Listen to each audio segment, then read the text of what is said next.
جب دعوت اسلامی کا نیا کام شروع ہوا نا تو مجھ پر شبہ کرتے تھے کہ پتہ نہیں یار یہ آدمی ہے کون. ایک تعداد تھی جو بولتی تھی کہ یہ تھوڑا اپنے قدم جما رہا ہے، یہ سیاست میں آئے گا. یہ تو ایک عام بات تھی. اب غالباً لوگوں کو اطمینان ہو گیا کہ اب یہ نہیں آئے گا سیاست میں. دعوت اسلامی کو کسی کو سیاست میں کھڑا کر کے اس کو سپورٹ بھی تو کر سکتے نہیں، ہیں. ابھی تک تو ایسا نہیں کیا ہے دعوت اسلامی نے. میں نے تو اپنی شورا کو لکھ کر دے دیا ہے برسوں پہلے کہ جب تم کو دعوت اسلامی توڑنی ہو نا تو توڑنے کا اعلان مت کرنا، سیاست کا اعلان کر دینا کہ ہم سیاست میں آتے ہیں. خود ہی ٹوٹ جائے گی، کیونکہ ہم نے سیاست کا ذہن ہی نہیں دیا نا.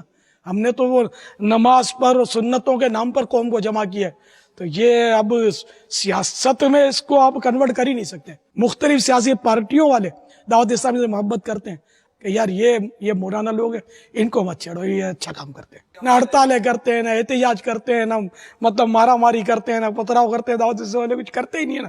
جبھی تو دنیا بھر میں ویلکم ہے، سب سمجھتے ہیں کہ یہ پیسفل لوگ ہیں. الحمدللہ میں کسی پارٹی میں نہیں ہوں، ساری پارٹیاں میری ہیں.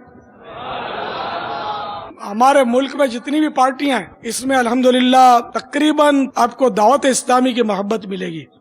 الحمدللہ میں سیاست میں جا کر کونا پکڑ لوں، میرے کو یہ کونا نہیں چاہیے، مجھے جنت البقیع کا کونا چاہیے. انشاءاللہ یہ کہ ہم سب مل کر اپنے ملک کی بقا اور سالمیت کے لیے اپنی کوششیں جاری رکھیں گے.